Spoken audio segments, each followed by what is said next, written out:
네, 이번에는 해치 명령과 스플라인 명령에 대해 알아보겠습니다. 먼저 해치 명령이란 닫힌 영역이나 선택한 객체를 해치 패턴 또는 그라데이션으로 채우는 명령입니다. 해치 명령 아이콘의 위치는 홈탭 그리기 패널을 보면 이곳에 있고요. 명령어는 해치, 단축키는 H입니다. 자, 그럼 우리가 해치 명령에 대해 알아보기 위해 간단한 형상을 한번 작성을 해볼 건데요.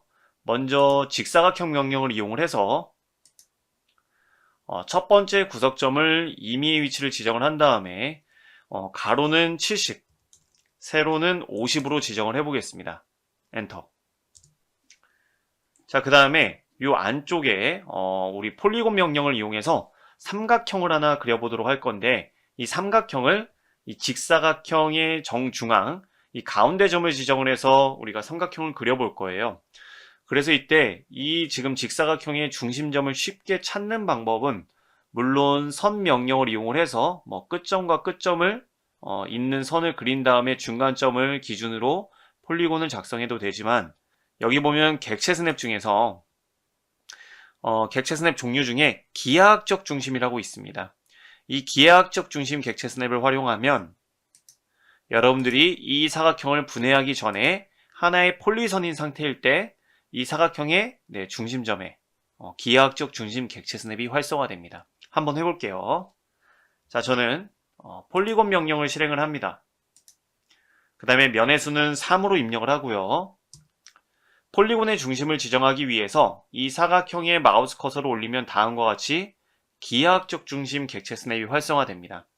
그래서 그때 클릭해주면 원의 내접과 원의 외접 옵션을 선택할 수 있는데 원의 내접 옵션을 선택할게요.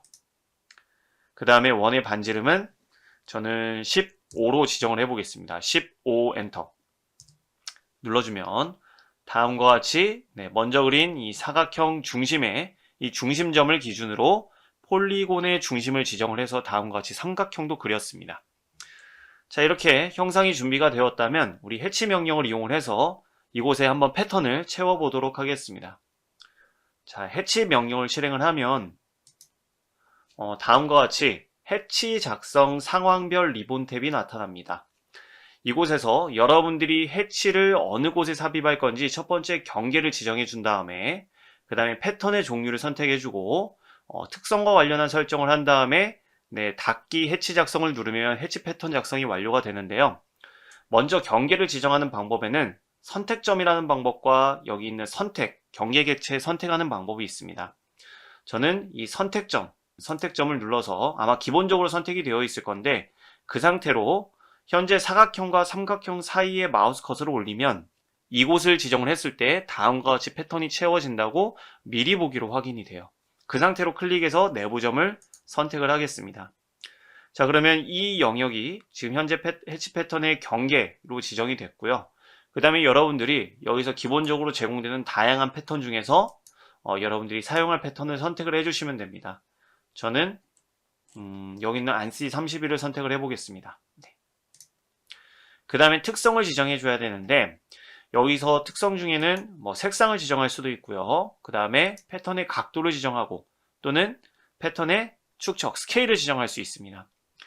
색상 같은 경우는 여기서 지정해도 되지만 일반적으로 우리가 도면층에 가는 시선이나 특정 도면층을 선택을 해서 우리가 이러한 객체의 색상이나 선 가중치, 종류들을 지정해 주기 때문에 여기서 색상을 지정하진 않도록 하겠고, 만약에 각도를 지금 0도인데 현재 45도로 기울었죠. 이때 45를 입력을 하면 엔터. 이렇게 반듯하게 나타나고 여기서 135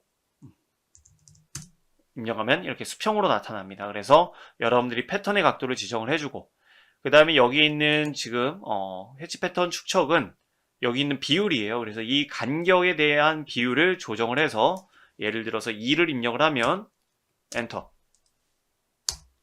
간격이 넓어지고 1보다 작은 0.5를 입력하면 간격이 좁아집니다.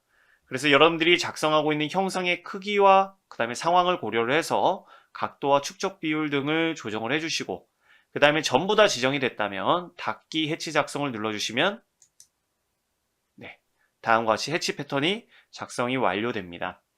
이렇게 작성된 해치는요, 여러분들 선택을 해보면 다시 해치를 편집할 수 있도록 상황별 리본 탭이 나타나면서 여러분들이 패턴을 조정하거나 뭐 비율이나 각도를 조정할 수 있어요.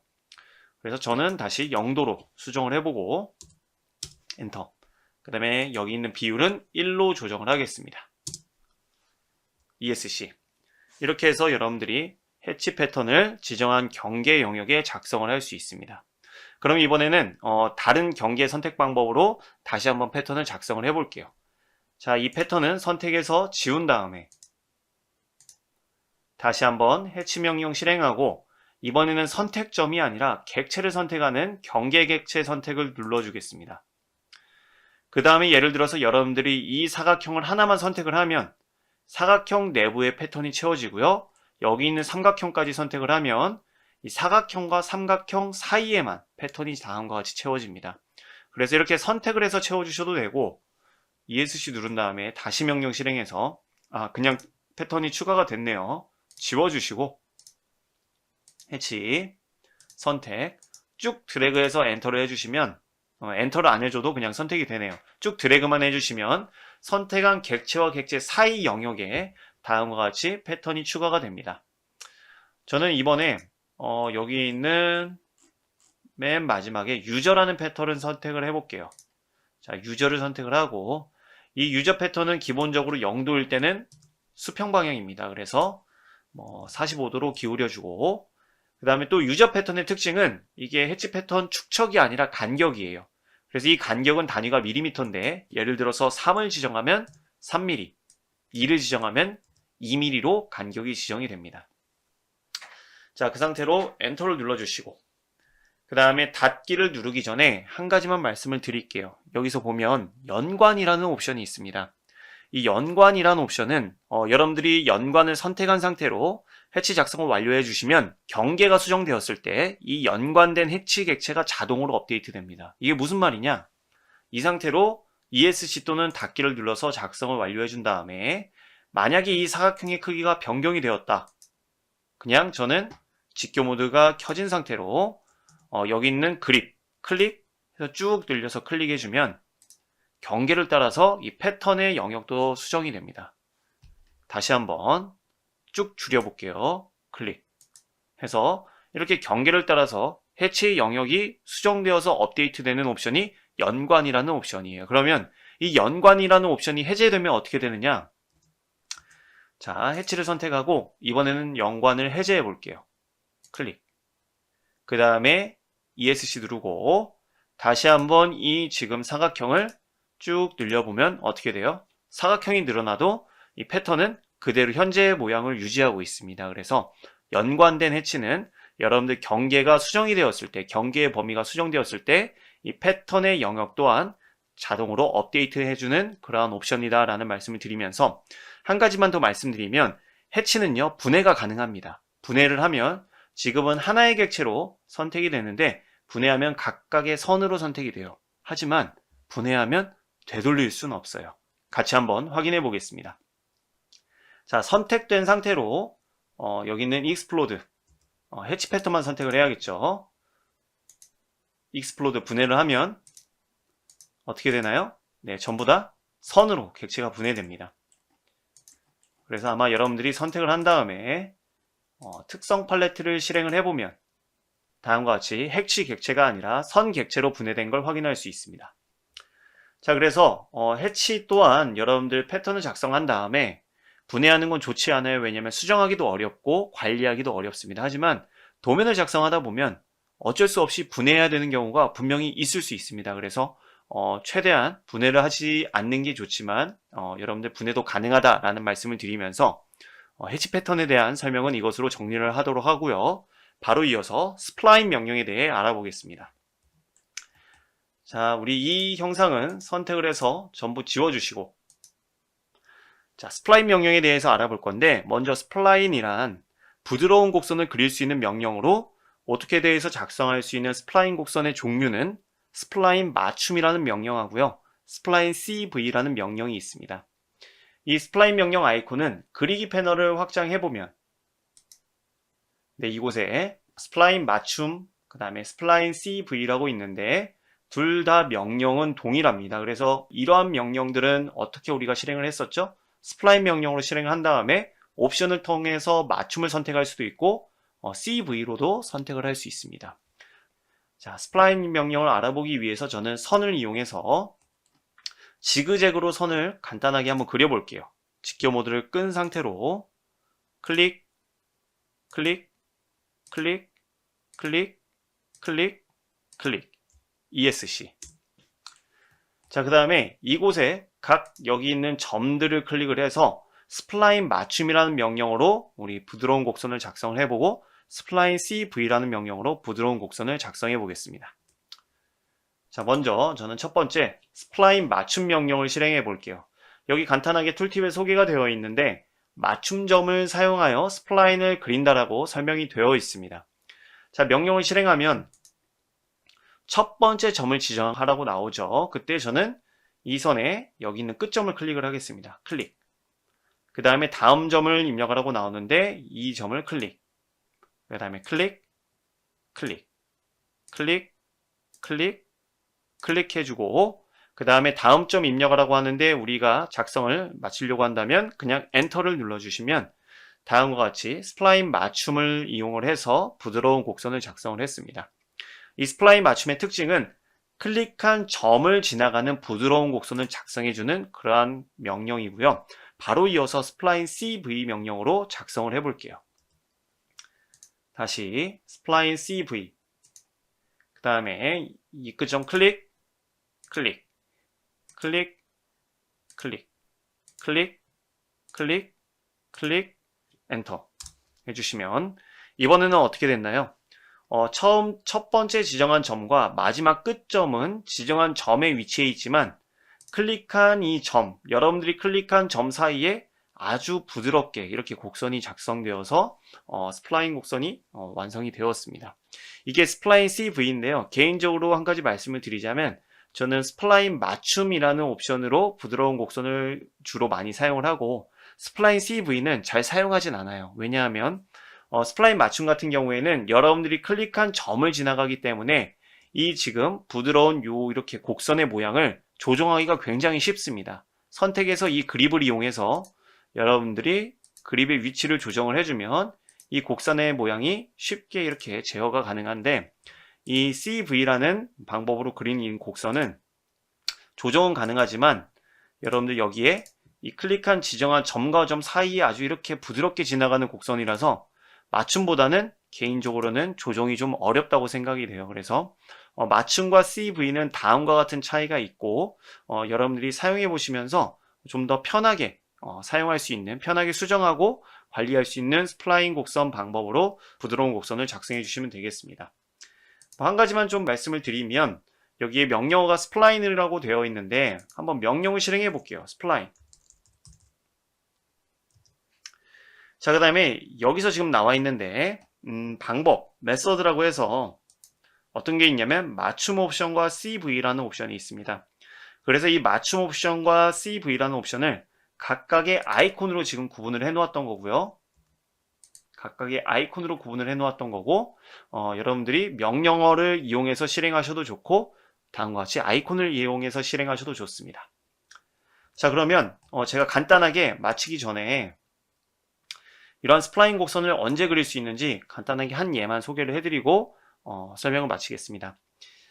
저 같은 경우는 이제 기계도면을 작성을 할 때 부분 단면에 영역을 지정을 할 때 이 스플라인 곡선을 이용해서 그 영역을 경계를 지정을 해주는데요. 간단하게 저는 직사각형 명령으로 100에 세로 50짜리 사각형을 그린 다음에 말씀드렸던 여기 있는 스플라인 맞춤 곡선을 이용을 해서 왼쪽 영역과 오른쪽 영역을 구분해 보겠습니다. 첫 번째 점은 여기 있는 근처점을 이용하셔도 좋고 그냥 이 경계를 넘어가는 위치를 지정을 해서 나중에 자르셔도 좋아요. 클릭, 그 다음에 무조건 직교 모드가 꺼져 있어야겠죠. 클릭, 클릭, 클릭, 클릭, 엔터 해서 지정을 해주시고 만약에 내가 왼쪽 부분을 분단면 했다라고 하면 우리가 바로 전에 알아보았던 해치 명령을 이용을 해서 이 안쪽에 패턴을 채워주시면 되겠죠. 경계를 지정해주고 각도는 45도에 간격은 3mm로 지정하겠습니다. 그 다음 ESC 누르셔도 되고 닫기 해치 작성을 눌러주시면 이런 식으로 경계를 스플라인 곡선으로 지정을 하고 그 안쪽에 해치 경계를 지정을 해서 다음과 같이 해치 패턴도 추가를 해보았습니다. 물론 우리가 실제로 다루는 도면에 적용한 건 아니지만 이런 식으로 해치 명령과 스플라인 명령을 사용할 수 있다는 간단한 예를 한 가지 소개를 해드리고 여기까지 해서 이번 시간 설명을 마치도록 하겠습니다. 네, 그럼 이번에는 배열 명령에 대해 알아보겠습니다. 배열 명령은 작성한 객체를 정해진 패턴으로 배열 복사하는 명령입니다. 그리고 배열 종류에는 직사각형 배열, 그 다음에 경로 배열, 원형 배열이 있는데 이번에는 직사각형 배열과 원형 배열에 대해 알아보겠습니다. 이 배열의 아이콘은요, 수정 패널을 보면 이곳에 있어요. 그래서 옆에 확장 버튼을 누르면 직사각형, 경로, 원형 중 하나의 배열 명령을 선택을 할 수 있습니다. 자, 그럼 먼저 직사각형 배열에 대해서 알아볼 건데 이렇게 저는 간단한 형상을 준비해 놓았습니다. 그냥 10파이1이고 그 중간에 이렇게 다음과 같이 중심선을 작성해 놓았는데 여러분들도 다음과 같이 준비해 주신 다음에 직사각형 배열을 같이 한번 학습해 보시면 좋을 것 같습니다. 자, 그럼 저는 먼저 첫 번째 이 직사각형 배열 명령을 실행을 해 볼게요. 클릭. 그 다음에 배열할 이 객체를 선택을 할 건데 객체를 선택할 때 저는 치수를 제외하고 선택을 하겠습니다. 원과 중심선만 선택한 다음에 그냥 엔터를 누르면 어떻게 되냐면 기본적으로 지정되어 있는 행 간격과 열 간격이 적용된 이렇게 배열 미리 보기가 나타나요. 그리고 다음과 같이 상황별 리본 탭에서 배열 작성 탭이 이렇게 추가가 되면서 여러분들이 열에 대한 정보, 행에 대한 정보를 입력을 해서 배열을 하실 수 있습니다. 지금 보니까 열은 4, 그 다음에 간격은 사이 간격은 24로 되어 있는데 열의 개수를 5로 바꿔볼게요. 5, 엔터. 그 다음에 사이 간격은 30으로 조정을 해보겠습니다. 그 다음에 행의 간격은 행의 개수는 4, 4개, 사이 간격은 40으로 지정을 해볼게요. 네, 이렇게 해서 열과 행에 대한 여러분들이 정보를 입력을 해주시면 되고 여기에 있는 수준은 지정해주지 않으셔도 됩니다. 왜냐하면 이 수준이란 Z축 방향으로 배열하는 그러한 옵션이에요. 그래서 2D 도면을 작성할 때 사용하지 않고 궁금한 분들은 여기서 레벨 개수를 예를 들어 10, 사이를 10으로 하면 여기서 뷰큐브를 이용해서 이 뷰큐브의 방향을 전환해보면 이렇게 Z축 방향으로 객체가 배열된 걸 우리가 확인할 수 있습니다. 그래서 이 수준은 우리가 지정할 일이 없다. 그냥 1로 해두시면 돼요. 네. 자, 이렇게 해서 배열이 완료됐으면 배열 닫기 또는 ESC를 눌러주시면 되는데 여기에 연관이라는 옵션이 선택이 되어 있기 때문에 ESC를 누르고 다시 선택을 하면 열과 행에 대한 그러한 기본 지정한 값들을 다시 수정을 할 수 있습니다. 그래서 여기서 열의 개수를 3으로 줄여도 행의 개수를 2로 줄여도 바로바로 적용이 되고요. 그 다음에 배열된 객체를 보면 여기에 그립이 있는데 이쪽에 먼저 사각형 그립을 선택을 해보면 여기에 행의 개수나 또는 열의 개수를 다음과 같이 추가하거나 줄일 수가 있어요. 아이고. 네, 그냥 전부 다 줄어들었네요. 여기 사각형 그립이 사라졌는데 다시 행을 3개로 추가를 해주고 이렇게 그냥 그립을 클릭을 해서 이 간격이 아니라 개수를 조정할 수가 있습니다. 이 그립은 행과 열의 개수를 조정하는 그립. 그 다음에 여기 보면은 열 방향으로 이 끝에 여기 있는 그립은 열의 개수만 추가하는 그립이고요. 이 그립은 행의 개수를 추가하거나 줄이는 그립이에요. 그 다음에 바로 여기 있는 기준점에서부터 바로 옆쪽에 있는 이 그립은요, 간격을 조정하는 그립입니다. 그래서 여러분들이 클릭을 해서 간격을 조정해 주셔도 되고 이 그립을 클릭했을 때 다음과 같이 여기 거리값을 입력하도록 나와요. 그때 예를 들어서 50 엔터 이렇게 해서도 여러분들이 배열을 조정하실 수가 있어요. 60 엔터 이렇게. 그래서 위쪽에 리본 탭에서도 조정이 가능하고 직접 객체로 확인하면서 형상을 확인하면서 이 그립을 이용해서 개수랑 간격을 조정할 수 있다라는 말씀을 드리겠습니다. 자, 그 다음에 이 배열은 연관된 객체로 배열할 경우에는 다음과 같이 하나의 객체로 선택이 되고 바로바로 수정할 수 있는데, 여러분들이 연관된 객체로 작성하지 않거나 이 배열 또한 분해를 할 수 있어요. 분해하면 각각의 객체로 나뉘게 됩니다. 그래서 예를 들어서 explode 객체 선택 엔터 해주시면 다음과 같이 각각의 객체로 나뉘게 되면서 여러분들이 이러한 객체들을 자유롭게 수정할 수가 있게 돼요. 다시 저는 이 객체를 먼저 선택을 한 다음에 지워주시고, 마찬가지로 직사각형 배열 명령 선택한 다음에 동일하게 이 객체를 선택하겠습니다. 엔터. 자, 그 다음에 말씀드렸던 것처럼 이 연관은 한번 꺼보도록 할게요. 연관을 끄고 배열을 하면 어떻게 되나요? 네, 연관되지 않기 때문에 우리가 연관된 배열을 한 다음에 분해한 것과 동일한 결과를 이렇게 가져다 줍니다. 그래서 직사각형 배열, 여러분들이 일정한 간격대로 행과 열 방향으로 배열을 할 객체가 있을 경우 유용하게 사용하실 수 있다라는 말씀을 드리면서 바로 이어서 원형 배열에 대해서 알아보겠습니다. 자, 이 원형 배열은 간단한 형상을 준비해 놓았는데요. 아마 이 원형 배열 형상도 여러분들 그리는데 어렵지 않으실 거라 생각이 돼요. 안쪽에는 30파이, 그 다음에 여기 중심은 55파이, 그 다음에 외곽에 제일 큰 원은 80파이 원을 그려줬고요. 그 다음에 이러한 사분점을 기준으로 선을 그린 다음에 이 세 개의 객체만 중심선 도면층으로 바꿨습니다. 그리고 이 중심선과 55파이 원이 이렇게 교차하는 이 점을 기준으로 여기 10파이 원을 그려 놓았어요. 그래서 다음과 같이 형상을 여러분들이 준비를 해주시면 되겠습니다. 저는 이번에 원형 배열을 한번 해보도록 할 건데, 현재 있는 요 10파이 원을 여기 있는 중심을 기준으로 배열을 해보도록 할게요. 자, 그래서 원형 배열 명령을 실행하기 위해 배열을 확장을 하고 이곳에 있는 원형 배열 아이콘을 클릭하겠습니다. 그 다음에 객체를 선택하고 엔터 눌러주면 메시지가 나오죠. 배열의 중심점을 지정하라고 합니다. 그때 이 전체 형상의 요 중심을 지정을 해주면 바로 이렇게 원형 배열, 상황별 리본 탭이 나타나면서 현재 기본적으로 지정된 이 항목에 맞게 배열 미리 보기가 나타나는 걸 확인할 수 있습니다. 그래서 항목의 개수를 조정을 해주면 채우기 각도 360도 간격으로 다음과 같이 객체가 배열이 되고요. 그 다음에 여러분들이 객체를 배열을 할 때 항상 360도를 배열할 일이 있는 게 아니라 상황에 따라 180도만 배열을 할 수도 있고 90도만 배열을 할 수도 있습니다. 그때 이 채우기 각도 값을 조정해 주시면 돼요. 다시 180.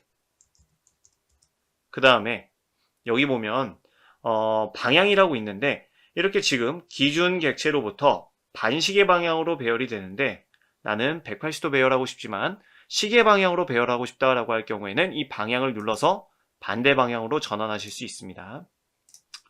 그렇게 여러분들이 배열을 해주시면 되고요. 다시 한번 저는 채우기 각도를 360도로 조정을 하고 이번에는 행에 대한 옵션을 지정을 해볼게요. 지금 행은 1인데 행을 2로 바꾸면 어떻게 돼요?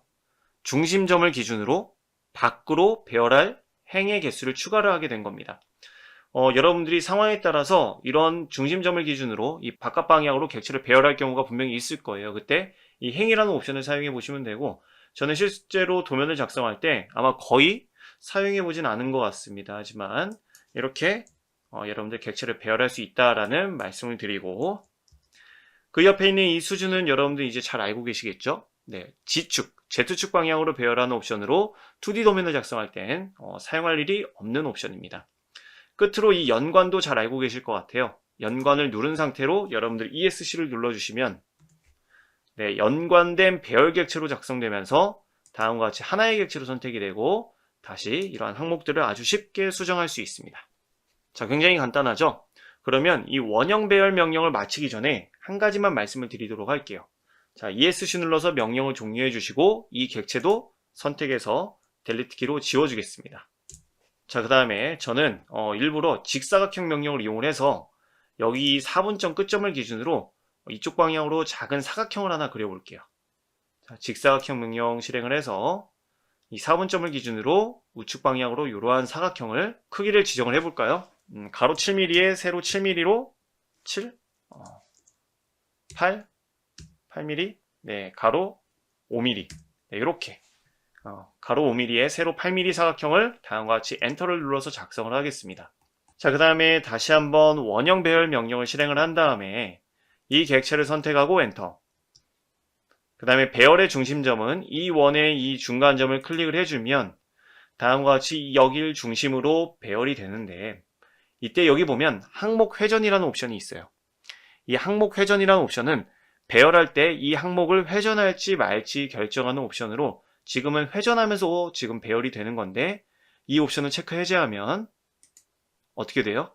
이 형체를 그대로 유지한 채 회전하지 않고 배열이 되면서 항목 회전했을 때와 회전하지 않았을 때가 다음과 같은 차이가 있습니다.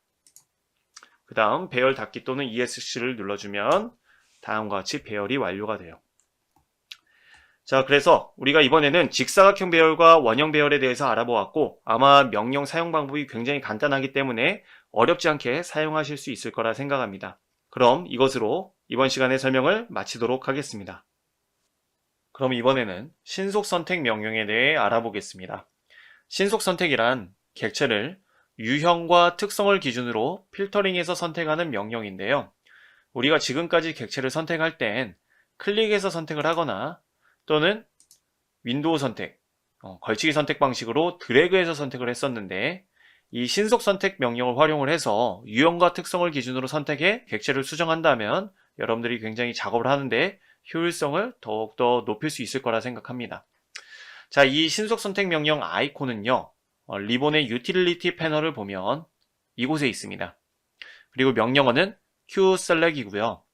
여러분들 이 명령 아이콘은 특성 팔레트에서도 선택할 수 있는데, 특성 팔레트를 실행한 다음에 여기를 보면 신속 선택 아이콘이 있습니다. 자, 그럼 우리가 신속 선택 명령을 알아보기 위해서 저는 이전에 배열 명령을 알아보면서 작성을 했던 이 객체들을 활용하려고 하는데요. 이 상태로 신속 선택 명령을 실행을 해보겠습니다. 자, 그러면 다음과 같이 대화 상자가 나타나는데, 여기 보면 저는 현재 그려진 객체 중에 중심선 도면층이 보여요. 그래서 이 신속 선택 명령을 이용해서 중심선 도면층 특성을 갖고 있는 객체만 한번 선택을 해보겠습니다. 자, 그럼 먼저 첫 번째 적용 위치는요, 현재 전체 도면에 적용하겠다라고 해서 그대로 두면 되고, 객체 유형은 우리가 이 중심선 도면층을 갖는 객체가 선이 될 수도 있고 원이 될 수도 있죠. 그래서 선이든 원이든 모든 객체를 선택하겠다라고 해서 다중으로 두겠습니다. 아니면 여러분들이 특정 객체를 선택하겠다라고 하면 여기서 해당 객체를 선택해 주시면 되고, 여기에 있는 객체의 유형은 현재 도면에 작성된 유형만 나타납니다. 그리고 이 특성 중에서는 말씀드린 도면층 특성을 이용해서 선택을 할 거기 때문에 도면층을 선택해 주시고, 값은 지금 보면 여러 가지 도면층 중에서 중심선 도면층이 있습니다. 그래서 중심선 도면층을 선택을 해주시면 전체 도면에 객체의 유형은 선이든 원이든 다른 유형이든 관계없이 모두 선택을 하겠고, 특성은 도면층 특성을 갖는 객체를 선택을 할 건데, 그 중에서도 중심선 도면층과 같은 객체만 선택을 하겠다라고 지정을 해준 거예요. 그러면 여러분들이 이 연산자를 눌러주면 다름도 있죠. 이건 무엇이냐면 중심선 도면층을 제외한 나머지를 선택하겠다는 뜻입니다. 자, 이렇게 여러분들 선택의 옵션을 지정한 다음에 확인 버튼을 눌러주면 중심선 도면층을 갖는 객체만 선택이 되고, 만약에 이 도면층을 지우겠다라고 하면 지워주시면 깔끔하게 객체 수정이 완료됩니다. 명령 취소로 되돌려 볼게요. 아마 여러분들 이제 한번 사용해 보셨다면 쉽게 계속 사용하실 수 있을 거라 생각하는데, 이런 경우도 있을 것 같아요. 여러분들이 작성한 도면을 업체에 공유해 주려고 합니다. 그때 치수는 전부 다 지운 상태로 형상만 공유해 주려고 해요. 그럴 경우 만약에 지금까지 알고 있었던 객체를 클릭해서 선택하거나 드래그해서 선택하는 방식으로 선택을 해야 한다면 어떻게 선택해야 돼요? 일일이 선택을 해서 지워야 됩니다. 하지만 이 신속 선택 명령을 이용을 하면 굉장히 빠르게 선택해서 객체를 수정할 수 있어요. 다시 한번 명령을 실행을 해보겠습니다. 자, 그 다음에 이번에는 적용 위치가 전체 도면인데 유형을 다중이 아닌 여기 보면 지름치수로 선택을 할게요. 현재 도면에 뭐 선형치수, 각도치수는 없고 지름치수만 있기 때문에 이 지름치수 유형만 있는 거고요. 그 다음에 이 지름치수를 선택을 할 때 이 현재 지름치수가 갖고 있는 특성이 무엇인지 모르겠지만 나는 지름치수 모두를 선택하겠다라고 해서 특성은 선택하지 않은 상태로 여기서 모두 선택을 누르겠습니다. 그 상태로 확인. 그 다음에 여기서 뭐 선택이 다 됐다면 지워주시면 네, 다음과 같이 객체가 깔끔하게 수정이 완료되었습니다. 다시 명령 취소. 자, 이렇게 하면은 여러분들이 아마 신속 선택 명령은 앞으로 잘 사용하실 수 있을 거라 생각을 하고요. 여기서 한 가지 예를 들어서 적용을 해보도록 할 건데 현재 지금 여기 있는 작성된 원의 지름이 10파이입니다. 근데 저는 도면을 작성하다 보면 이렇게 여러 개의 원이 작성된 뭐 원이 될 수도 있고 다른 형상일 수도 있는데 이 원이 무수히 많은 원이 있는데 이것을 일괄적으로 지름의 크기를 변경하려고 해요. 그때 여러분들이 이 신속 선택 기능을 이용하면 굉장히 빠르게 객체를 선택하고 수정할 수 있습니다. 같이 한번 해보도록 할게요. 자, 다시 신속 선택 명령 실행한 다음에 이번에는 객체 유형을 원으로 지정을 하겠습니다. 그 다음에 이 원 중에서도 우리는 이 원 지름 10파이라는 특성을 갖는 원을 선택할 거기 때문에 특성 중에서 지름 특성을 선택을 해주고요. 여기에서 값을 10으로 지정을 하겠습니다. 그러면 원을 선택할 건데 지름 10mm인 원만 선택하겠다라고 해서 확인 버튼을 눌러주시면 위쪽에 있는 이 원도 선택이 되고 아래쪽에 있는 이 원도 10파이였군요. 그래서 이렇게 선택이 됐습니다. 그 외에 10파이가 아닌 원들은 선택이 안 됐고요. 자, 그럼 이렇게 객체가 선택됐는데 이 지름의 크기를 바꿀 수 있는 방법 여러분들 다 알고 계십니다. 어떤 방법이냐면 여기 있는 특성 팔레트에서 지름을 변경하는 방법이에요. 그래서 저는 이 10파이를 12파이로 한번 변경을 해볼게요. 12 엔터를 누르면 다음과 같이 일괄적으로 선택한 객체의 지름의 크기가 변경이 되었습니다. 그래서 이 신속 선택이라는 명령은 여러분들이 도면을 작성하는데 앞으로 굉장히 유용하게 사용될 명령 중에 하나로서 잘 기억해 주시길 바라겠고 설명을 마치기 전에 도면층과 관련해서 한 가지만 말씀을 드릴게요. 저 도면층 특성 관리자를 한번 실행을 해 보겠습니다. 여기 보면 우리가 도면층을 설정을 할 때 이 부분은 나중에 말씀드릴게요 하고 넘어갔던 부분이 여기 있는 켜기와 동결, 잠금이라는 기능이었는데 이 기능에 대해서 이 시간 간단하게 좀 말씀을 드리려고 해요. 먼저 여기 있는 켜기라는 도면층에 대해서 알아보도록 하고 현재 지금 작업 화면에 작성된 도면층이 이 중심선이 크게 보이니까 중심선 도면층으로 한번 확인을 해 보겠습니다. 먼저 켜기라는 기능은요, 이렇게 클릭을 해서 도면층을 켜거나 끄거나 할 수 있습니다. 그래서 이 전구 모양 아이콘을 클릭을 해주시면 이 꺼진 모양이 되었을 때 도면층이 안 보이게 되고 켜진 모양이 되었을 때 도면층이 보이게 되는데 꺼진 도면층에 해당하는 객체는 여기 있는 작업 화면에서 사라지지만 이때 객체는 여전히 도면상에 존재하는 그러한 상태입니다. 이게 무슨 말이냐? 여기 있는 도면층을 끄면 여기 안 보이는데요. 이 도면상에 존재해서 얼마든지 이 객체는 수정할 수가 있어요. 그럼 이렇게 질문하실 수도 있죠. 아니 객체가 안 보이고 선택했을 때 선택도 안 되는데 어떻게 수정할 수 있느냐라고 질문하실 수도 있는데 여러분들 신속 선택 명령을 이용하면 꺼진 객체도 선택해서 수정할 수 있습니다. 같이 한번 해볼게요. 자, 이 상태로 저는 신속 선택 명령을 실행을 한 다음에 자, 아까 선택했던 것처럼 유형은 다중, 도면층, 연산자는 같음으로 두고요. 값은 중심선으로 지정한 다음에 확인 눌러주면 여기 현재 도면상에는 아무 객체가 보이지 않았지만 이렇게 그립이 나타나죠. 자, 이 상태로 여러분들이 특성 팔레트를 한번 실행을 해보면 전체 30개의 객체가 선택되어 있다고 확인이 되고요. 그 상태로 객체를 여러분들이 지우면 이렇게 객체가 지워집니다. 그리고 다시 켜면 중심선이 보여요? 안 보여요? 안 보이죠. 이렇게 수정할 수가 있습니다. 이게 켜기예요. 그래서 켜기란 기능은 켜고 끌 수 있으며 껐을 때는 작업 화면에서 안 보이지만 여전히 도면상에 존재하기 때문에 선택해서 수정할 수 있다라는 말씀을 드리면서 명령 취소로 되돌리겠습니다.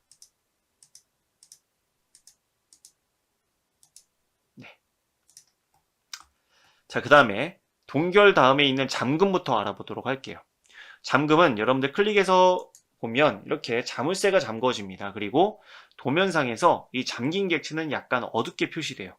그리고 마우스 커서를 이렇게 가져다 대면 마우스 커서 우측 상단에 자물쇠 표시가 나타나고요.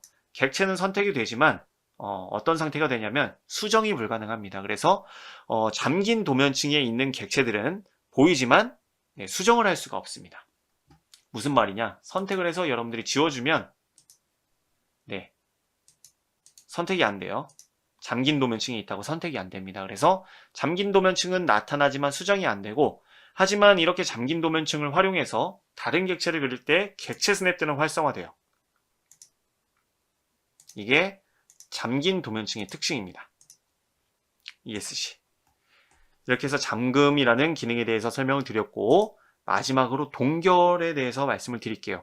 이 동결이라는 기능은요, 여러분들이 도면층을 동결시키면 이 해당하는 도면층에 대한 객체는 화면에서 안 보입니다. 즉 켜기와 동일한 상태가 돼요. 하지만 안 보일 뿐만 아니라 도면에 존재하지 않는 객체로 인식돼요. 무슨 말이냐? 쉽게 말씀드리면 이 켜기와 잠금을 합친 기능이 동결이다 라고 설명드릴 수 있을 것 같은데, 그래서 여러분들이 만약에 도면을 작성을 할 때 복잡한 경우, 도면이 복잡한 경우에는 필요 없는 도면층을 동결시키면 작업 속도 향상에 도움을 줍니다. 그래서 이 동결은 상황에 따라 사용해 보시고, 한번 클릭을 해보면 마치 우리가 도면층을 끈 것과 같은 결과가 나타나는데 차이가 있어요. 말씀드린 대로 현재 도면에 존재하지 않는 객체로 인식하기 때문에 선택도 안 되고 수정도 안 됩니다. 한번 신속 선택으로 선택을 해볼게요. 신속 선택, 다중, 도면층, 중심선 도면층만 선택하겠다라고 해서 확인 누르면 연기의 항목이 선택되었다라고 나오죠. 그리고 다시 동결을 해제하면 지워볼까요? 네, 지워도 아무런 반응이 없고, 다시 동결을 해제하면 그대로 다시 도면층이 나타납니다. 그래서 여러분들이 우리가 신속 선택 명령에 대해서 알고 있어야 이 켜기 동결 잠금을 쉽게 이해할 수 있기 때문에 이 시간에 같이 소개를 해드렸고요. 이것으로 이번 시간을 마치도록 하겠습니다. 네, 그럼 이번에는 도면을 인쇄하는 방법인 플롯 명령에 대해 알아보기 전에 플롯 스타일 테이블을 설정하는 방법에 대해 알아보겠습니다. 먼저 제공된 플롯 도면 파일을 열어주시면 다음과 같이 간단한 예제 도면이 준비가 되어 있는데요. 이 도면을 가지고 우리가 플롯 명령에 대해 알아볼 건데, 그럼 이 플롯 스타일 테이블 설정은 왜 필요하냐면, 현재 도면을 보면 객체의 용도에 따라서 도면층이 지정되어 있기 때문에 다양한 색상들이 사용이 되었고, 지금처럼 중심선 등이 적용이 되어 있습니다. 이때 우리가 이 도면을 인쇄를 한다면 이 객체들이 이러한 초록색, 빨간색, 예를 들어 노란색 등으로 인쇄되면 안 되고 전부 다 검은색으로 인쇄돼야겠죠. 그리고 객체의 용도에 따라서 선의 가중치가 구분이 되어야 합니다. 그래서 이러한 색상을 검은색으로 지정해주고 선의 가중치를 지정해줄 수 있도록 도와주는 게 이 플롯 스타일 테이블입니다. 그래서 이 시간 이 플롯 스타일 테이블을 먼저 설정을 해보도록 할 거고요. 객체의 색상을 검은색으로 지정하는 것은 이 플롯 스타일 테이블을 통해서 가능하지만 선 가중치는 도면층에서도 지정을 할 수가 있고요. 그 다음에 이 플롯 스타일 테이블에서 색상별로 구분해서 선 가중치를 지정할 수도 있습니다. 그래서 그 방법 모두 알아보도록 하겠습니다. 자, 그러면 우선 우리가 플롯 명령을 실행을 해야 되는데, 자, 플롯 명령의 아이콘은 현재 신속 접근 도구 막대를 보면 이곳에 있어요. 그래서 눌러주시면 다음과 같이 플롯 모형 대화 상자가 나타나고요. 어떤 분들은 이렇게 축소돼서 다음과 같이 대화 상자가 실행될 수 있는데, 여기에 확장 버튼을 눌러서 이렇게 띄워주시면 되겠습니다. 그러면 우측 상단에 보면 여기에 플롯 스타일 테이블이라고 있고요. 현재 지정된 플롯 스타일 테이블은 없다고 나오는데, 눌러주시면 기본적으로 제공되는 플롯 스타일 테이블이 있긴 하지만 이 시간에 우리는 새로 만들어서 플롯 스타일 테이블을 설정을 해보도록 할게요. 자, 그러면 새로 만들기 클릭해 주시면 다음과 같이 시작이 나오고요. 처음부터 시작이라는 게 선택이 되어 있어요. 근데 선택지가 없죠. 처음부터 시작이 되어 있고 다음을 누르겠습니다. 그 다음 파일 이름을 지정하라고 나오는데 저는 오토캐드라고 지정을 해볼게요. 파일 이름 지정하고 다음. 그 다음에 마지막으로 플롯 스타일 테이블 편집기를 바로 실행할 수도 있고요. 그 다음에 여기에 이 플롯 스타일 테이블을 현재 도면에 사용한다고 해서 체크가 되어 있는데 그대로 마침 눌러주시면 됩니다.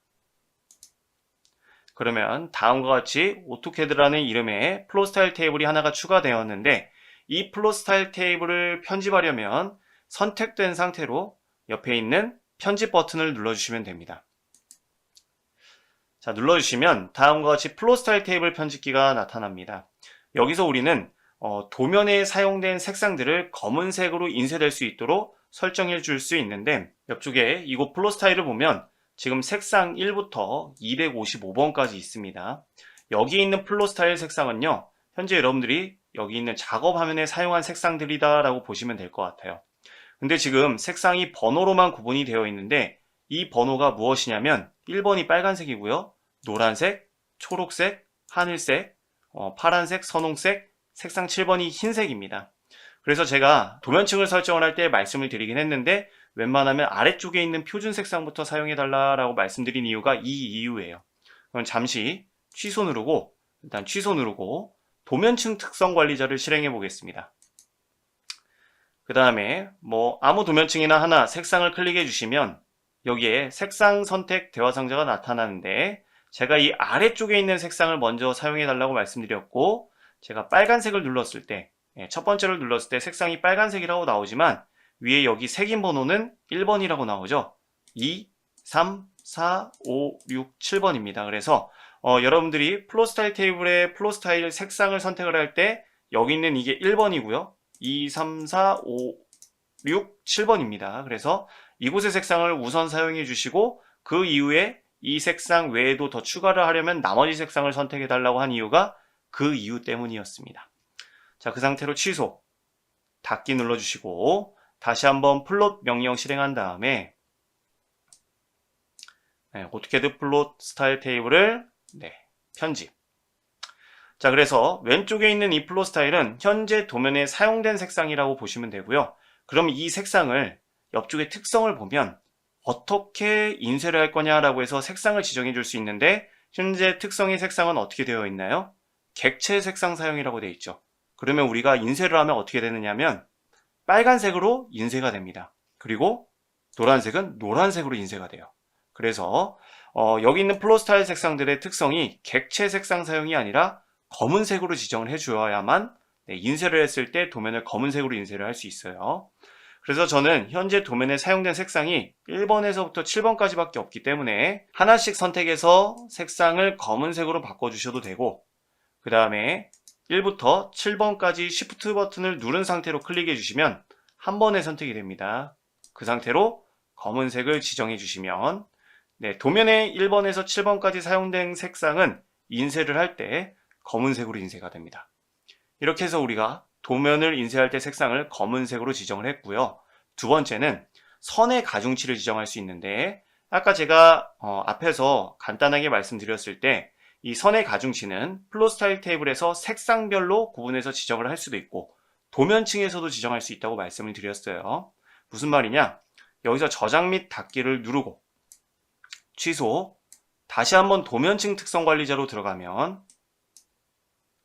여기 보면 우리가 도면층의 용도에 따라서 이렇게 선 가중치를 지정을 해 놓았습니다. 그래서 이 선 가중치는 나중에 도면을 인쇄할 때 그대로 사용할 수 있고 만약에 여러분들이 현재 작성한 객체에 이 도면층을 지정하지 않고 그냥 색상만 지정했을 경우에는 플롯 스타일 테이블에서 색상별로 선 가중치를 지정해 주셔야 되지만 우린 도면층에서 선 가중치를 지정했기 때문에 이 부분은 넘어가도록 하고요. 다시 한번 플롯 스타일 테이블 편집. 그래서 여기서 색상별로 만약에 여러분들이 선 가중치를 지정할 거면 예를 들어 빨간색은 선 가중치를 0.18로 하겠다. 노란색은 0.25로 하겠다. 초록색은 0.18mm로 하겠다. 또는 하늘색은 0.35mm로 하겠다라고 해서 이렇게 색상별로 도면에 사용된 색상별로 가중치를 지정해서 구분을 해주실 수도 있습니다. 저는 저장 및 닫기를 누르지 않고 그냥 취소를 누를게요. 그래서 이번에 새롭게 만든 플롯 스타일 테이블에 여기 도면에 사용된 색상이 인쇄를 할 때 검은색으로 인쇄되도록만 지정을 해주고 이렇게 현재 변경사항은 저장하지 않고 아니오를 누르겠습니다. 자, 이렇게 해서 우리가 이번에는 플롯 스타일 테이블에 대해서 간단하게 소개를 해드리고 그 다음에 플롯 스타일 테이블을 설정하는 방법에 대해서 안내를 해드렸어요. 그래서 이 플롯 스타일 테이블을 통해서 우리가 도면을 인쇄를 할 때 객체에 다음과 같이 다양한 색상이 사용되었어도 검은색으로 인쇄할 수 있도록 설정할 수 있고, 또 선의 가중치를 도면층에서 지정할 수도 있지만 플롯 스타일 테이블에서 색상별로 구분해서 지정할 수도 있다라는 말씀을 드렸습니다. 그럼 여기까지 해서 플롯 스타일 테이블 설정에 대한 설명을 마치도록 하겠습니다. 네, 그럼 이어서 플롯 명령에 대해 알아보겠습니다. 이 플롯 명령은 도면을 프린터 기기를 통해 출력하거나 이미지 또는 PDF 파일로 내보내는 기능인데요. 우리는 현재 준비된 이 예제 도면을 PDF 파일로 한번 내보내 보도록 하겠습니다. 자, 그럼 플롯 명령의 아이콘은 이전 시간에 알아보았듯이 신속 접근 도구막대를 보면 이곳에 있고요. 명령어는 플롯, 단축키는 컨트롤 P입니다. 자, 그럼 우리는 도면을 인쇄해 보기 위해 플롯 명령을 실행을 해보면 플롯을 하기 위해서는 다양한 것들을 지정을 하셔야 되는데, 먼저 첫 번째, 프린터 장치를 지정해 주셔야 되고, 그 다음에 용지의 크기와 플롯의 영역을 지정해 주셔야 됩니다. 그 다음 플롯 간격 띄우기, 플롯의 축척, 플롯 스타일 테이블, 그리고 도면 방향까지 지정해 주셔야 도면을 인쇄할 수 있습니다. 자, 그럼 말씀드렸듯이 저는 PDF 파일로 인쇄하기 위해서 먼저 프린터 장치를 여기 있는 DWG2 PDF를 지정을 할 겁니다. 만약에 여러분들이 직접 프린터 장치로 인쇄를 한다면 현재 연결된 프린터 장치를 선택해 주셔야 되지만, 저는 이 강의를 통해서 실제로 프린터 기기를 선택하면 확인할 수 없기 때문에 PDF 파일로 인쇄를 해보도록 하겠습니다. 선택. 그 다음에 용지 크기를 지정을 할 건데요. 이 용지 크기를 지정하기 위해서 현재 지금 어떤 용지를 지정을 할 거냐면 ISO 전체 페이지 A4 용지를 지정을 할 겁니다. 그리고 A4 용지가 두 종류가 있어요. 하나는 210, 297, 하나는 297, 210으로 되어 있는데, 이 위에 있는 이 A4 용지는 세로 방향입니다. 여기가 이제 미리 보기 창인데 가로가 210, 세로가 297이고요. 그 다음에 그 밑에 있는 297, 210은 가로 방향이에요. 그래서 현재 우리가 작성한 도면이 아니죠. 예제 도면이 가로로 되어 있기 때문에 가로 방향 용지를 선택을 하겠습니다. 그리고 참고로 말씀드리면 이 예제 도면의 용지 사이즈는 A3예요. A3인데 한 가지 말씀을 드리자면, 취소. 여기 있는 도면의 그 스케일이 1:2입니다. 그래서 현재 그려진 크기보다 치수가 축척 비율이 2배가 커지게 지금 작성이 되어 있어서 치수를 측정을 해보면 여기가 420297이 아니라 840mm가 나오죠. 그리고 297이 아니라 587.6mm가 나옵니다.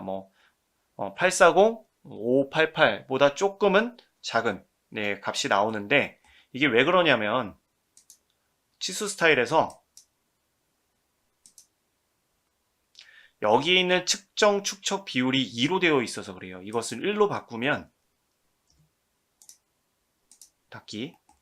이 치수들이 전부 다 스케일 1로 조정되면서 값이 달라지게 됩니다. 그리고 420mm보다 조금은 작고 297mm보다 조금은 작은데 일단 A3 용지 크기다라는 말씀을 드리면서 다시 저는 이 치수를 지우고 치수 스타일에서 측정 축척 비율을 조정을 하겠습니다. 2로. 닫기. 그 다음 다시 플롯. 그래서 프린터 장치는 DWG2 PDF. 그 다음에 용지의 크기는 위에 그냥 ISO A4가 있긴 한데 ISO A4로 하면 이 용지보다 조금 더 작게 도면이 작성이 되고, 전체 페이지로 선택을 하면 가득 차게 도면이 이렇게 인쇄가 됩니다. 그래서 ISO 전체 페이지 A4 297, 210 가로 방향을 선택을 해주면 이렇게 미리 보기 뷰를 통해서 가로 방향 용지 사이즈가 현재 확인이 됩니다. 자, 그 다음에 우리는 지정할 게 플롯의 영역을 지정해 주셔야 되는데, 이 플롯의 영역을 지정하는 옵션은 4가지로 구분이 되어 있어요.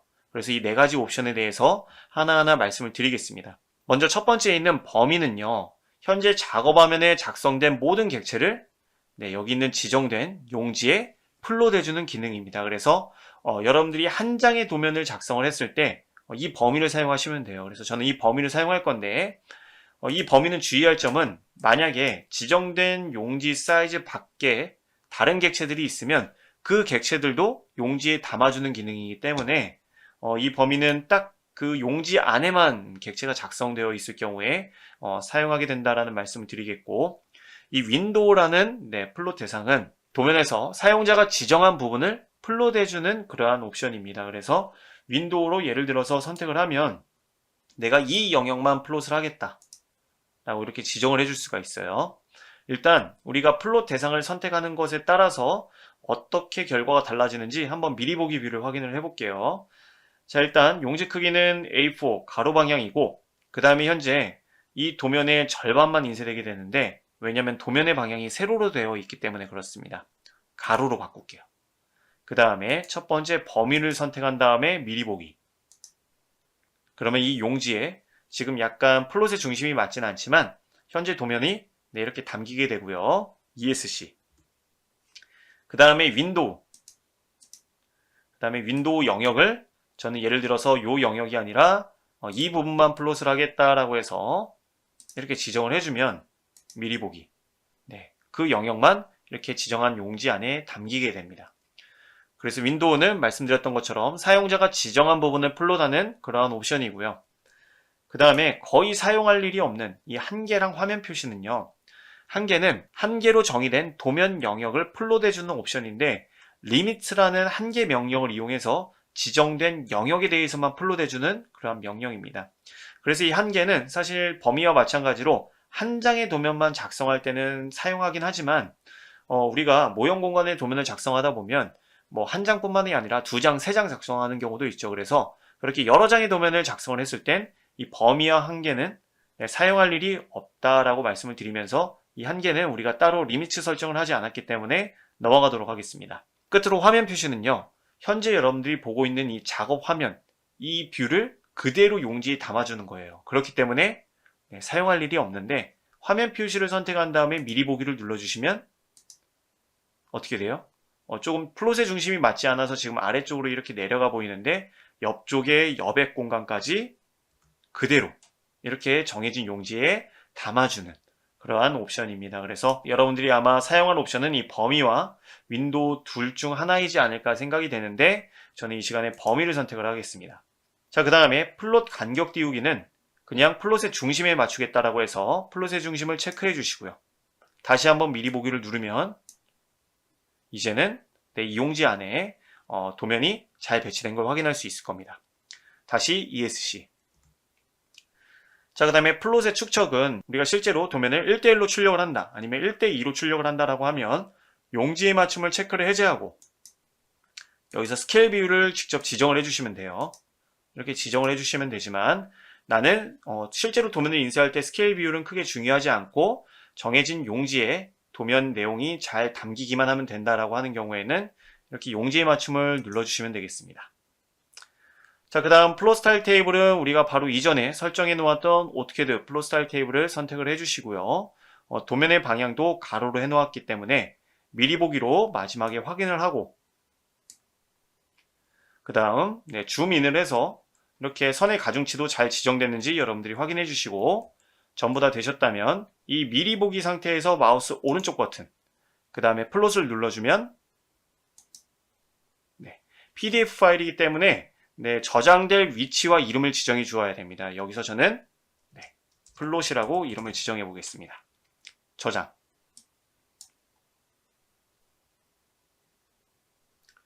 자, 그러면 다음과 같이 이렇게 PDF 파일로 도면이 내보내지게 되고요. 그 다음에 줌인을 해보면 선의 가중치도 외형선과 중심선의 가중치 구분이 아주 잘 적용된 걸 확인할 수 있습니다. 이렇게 해서 우리가 PDF 파일로 도면을 플롯할 수 있는데, 여기서 몇 가지에 대해 조금 설명을 드릴게요. 다시 한번 플롯. 그 다음에 플롯을 눌러주면 우리가 바로 이전에 작성했던, 선택했던 그러한 옵션들은 전부 다 해제가 되는데, 위쪽에 페이지 설정에서 이름을 없음을 클릭을 해주고 이전 플롯을 눌러주시면 마지막에 플롯했던 플롯 옵션을 그대로 가져다 줍니다. 그래서 바로 이어서 또 플롯을 진행을 하실 수도 있는데, 여기서 몇 가지만 설명을 드리려고 해요. 먼저 첫 번째, 그런 경우 있습니다. 플롯을 옵션들을 잘 지정을 했는데 플롯을 했더니 선 가중치가 지정이 안 되고 모든 선의 굵기가 동일하게 플롯되는 경우가 있어요. 그럴 경우에는 왜 그러냐면 이곳에 플롯 옵션을 보면 객체의 선 가중치 플롯이라는 옵션이 체크가 되어 있습니다. 이 옵션을 체크를 해제한 다음에 미리 보기를 눌러주시면 줌인을 했을 때 어떻게 돼요? 네, 모든 선의 굵기가 다 동일하게 보입니다. 다시 ESC를 하고 객체의 선 가중치 플롯을 체크한 다음에 다시 한번 미리 보기, 그 다음에 줌인을 해주시면 이렇게 선의 가중치가 적용된 걸 확인할 수가 있어요. 그래서 도면을 인쇄했는데 모든 선의 굵기가 동일하다라고 하면 혹시나 플롯 옵션에서 이 객체의 선 가중치 플롯이 체크 해제되어 있진 않은지 한 번만 확인해 주시면 됩니다. 그 다음에 두 번째, 여기 있는 플롯 스타일로 플롯이라는 옵션인데 여러분들이 그런 경우 있어요. 도면을 인쇄를 했는데 나는 여기서 설명해 준 대로 플롯 스타일 테이블도 잘 지정을 했는데 인쇄를 하기 전에 미리 보기를 봤더니 검은색으로 나오는 게 아니라 전부 다 실제 객체의 색상대로 인쇄되는 걸로 확인이 된다라고 하면 여기 있는 플롯 옵션에 플롯 스타일로 플롯이 체크 해제되어 있진 않은지 한 번만 확인해 주시면 됩니다. 한번 저는 체크를 해제하고 미리 보기를 누르면 네, 객체의 색상이 그대로 사용이 되면서 초록색과 노란색이 이 흰 용지에 표현이 되니까 도면을 거의 알아보기가 쉽지 않죠. 그래서 혹시나 다음과 같이 플롯이 된다라고 하면 플롯 옵션에서 이 옵션이 체크 해제되어 있진 않은지 한 번만 확인해 주시면 되겠습니다. 미리 보기. 자, 이렇게 해서 우리가 플롯하는 명령에 대해 간단하게 설명을 드렸고 마치기 전에 선 가중치에 대해서 한 가지만 설명을 드릴게요. 제가 도면을 인쇄를 할 때 이 선의 가중치는 도면층별로 구분을 해서 지정해 줄 수도 있고 그 다음에 이 플롯 스타일 테이블에서 색상별로 구분해서 지정해 줄 수도 있다라고 말씀을 드렸는데 현재 지금 우리가 미리 보기를 했을 때 가중치가 적용된 이유는 도면층에서 이 도면층마다 선 가중치를 지정해 주었기 때문에 그렇습니다. 그러면 이 가중치를 전부 다 기본값으로 두고 색상별로도 한번 지정을 해보도록 할게요. 자, 이 상태로 저는 취소. 그 다음에 도면층 특성 관리자를 실행해 준 다음에 여기에 선의 가중치를 0.35부터 0.18까지 모든 걸 한 번에 선택하려면 제일 위에 거 클릭, 그리고 일단 닫고 Shift 키를 누른 상태로 가는 실선까지 클릭해 주시면 한 번에 선택이 됩니다. 그 상태로 이 중 아무 선 가중치나 클릭해 주시면 제일 위에 있는 기본값 확인을 눌러 주어서 일괄적으로 기본값으로 변경을 해주겠습니다. 자, 그 다음 다시 플롯 명령을 실행한 다음에 이전 플롯 그리고 미리 보기를 눌러주면 줌인을 했을 때 선의 가중치가 치수 같은 경우는 우리가 도면층 특성을 따라가지 않고 어떻게 지정을 했냐면 치수 스타일에서 설정을 했죠. 그래서 가늘게 나오는데 이러한 지금 해치나 외형선이나 여기 있는 중심선이 동일한 굵기로 확인이 돼요. 자, 그래서 이러한 굵기의 구분을, 선의 가중치의 구분을 말씀드린 대로 플롯 스타일 테이블에서 지정을 해보겠습니다. 자, 플롯 스타일 테이블 편집. 먼저 저는 중심선이 사용된 이 빨간색 색상의 가중치를요 0.18mm로 가는 실선 굵기로 지정을 하고 그 다음에 여기 있는 가는 실선에 해당하는 이 초록색 색상은 0.18로 지정을 하겠습니다. 마찬가지로. 그리고 여기에 외형선에 대한 색상이 지금 흰색이죠. 그래서 흰색은 0.35mm로 지정을 할게요. 그리고 도면의 윤곽선의 색상인 하늘색은 0.35mm로 지정을 하겠습니다. 저장 및 닫기. 그 다음에 미리 보기를 눌러주면 줌인을 했을 때 어떻게 되죠? 외형선과 여기는 가는 실선의 해치, 그 다음에 중심선의 선 가중치가 이렇게 구분된 걸 확인할 수 있습니다. 그래서 선의 가중치는 도면층에서도 지정을 할 수 있지만 지금처럼 플롯 스타일 테이블에서도 지정할 수 있다는 말씀을 드리면서 우리가 플롯을 하기 위해서 여러 가지 내용에 대해서 설명을 간단하게 드렸는데 아마 한두 번 해보시면 어렵지 않게 플롯을 잘 하실 수 있을 거라 생각합니다. 네, 여기까지 해서 이번에는 우리가 도면을 인쇄하는 방법인 플롯 명령에 대해 알아보았고 이것으로 설명을 마치겠습니다. 네, 그럼 마지막 시간에는 단축키를 지정하는 방법에 대해 알아보겠습니다. 오토캐드에서는 단축키를 명령 별칭이라고 표현을 하는데요. 이 별칭을 지정을 하면 여러분들이 자주 사용하는 명령어를 빠르게 실행할 수 있습니다. 자, 그럼 단축키 지정은 어디서 하느냐? 리본의 관리 탭을 눌러보면 여기 사용자와 패널에서 별칭 편집을 통해서 단축키를 지정할 수 있습니다. 클릭, 다시 한번 별칭 편집 클릭 해주시면 ACAD라는 이름을 갖는 여기 확장자는 보이지 않지만 PGP 파일 메모장이 열리게 되고요. 오토캐드에서는 이곳에서 단축키를 지정을 할 수 있습니다. 스크롤을 쭉 내려보면 간단한 설명들이 있고요. 네, 이곳에 커맨드 에일리아스 포맷이라고 해서 명령 별칭 형식이 다음과 같다라고 설명이 되어 있는데, 먼저 앞쪽에 별칭을 입력을 하고 콤마, 그 다음에 별표 뒤에 명령어를 입력을 해주면 여러분들이 앞쪽에 입력한 별칭을 입력을 했을 때 뒤쪽에 입력한 명령을 실행을 할 수 있습니다. 그래서 다음과 같은 형식으로 명령 별칭 단축키를 지정을 할 수 있는데, 쭉 스크롤을 내려주면 여기에 3A, 별표 3D 어레이부터 기본적으로 지정되어 있는 단축키입니다. 그래서 3A를 입력을 했을 때 3D 어레이 명령이 실행이 되고, A를 입력을 했을 때 arc, 호 명령이 실행되게 지정이 되어 있는데요. 저는 그러면 기본적으로 지정되어 있는 단축키를 2개 정도 한번 변경을 해서 잘 적용이 되는지 확인해 보겠습니다. 쭉 스크롤을 내려서 우리가 자주 사용하는 명령어인 선 명령의 단축키가 지금 L로 지정이 되어 있는데, 저는 실제로 이 명령의 단축키를 S로 지정을 해서 사용을 해요. 그래서 S로 변경을 해보고, 그 다음에 기본적으로 지금 단축키들이 대문자로 되어 있습니다. 저는 쉽게 알아보기 위해서 소문자로 입력해 보도록 할게요.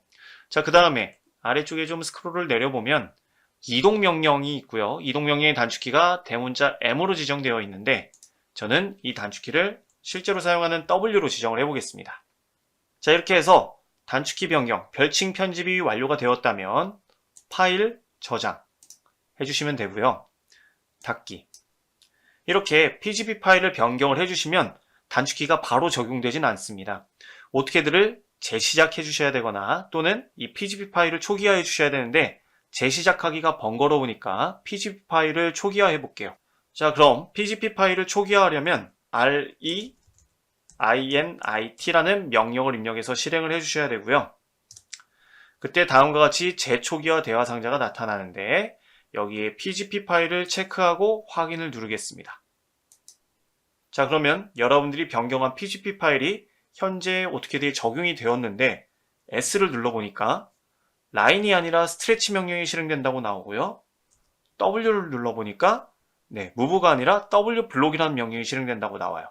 그래서 S 눌러서 엔터를 눌러보면 선 명령이 아니라 이렇게 신축, 스트레치 명령이 실행된다고 나오는데, 그럼 왜 우리가 단축키를 변경을 했는데 다음과 같이 적용이 안 됐냐라고 하면, 이 PGP 파일에서는요, 중복되는 단축키가 있을 경우에 아래쪽을 우선 적용을 해줍니다. 꼭 중복되는 단축키가 있을 경우가 아니라 무조건 아래쪽에 있는 단축키를 우선 적용해줘요. 그래서 2개가 중복될 때는 당연히 아래쪽에 있는 단축키가 적용이 되겠죠. 사실 이 S와 W가 아래쪽에서 이미 사용 중인 명령어들이 있었습니다. 그래서 적용이 안 된 건데, 다시 한번 확인을 해볼게요. ESC 별칭 편집 쭉 스크롤을 내려주시면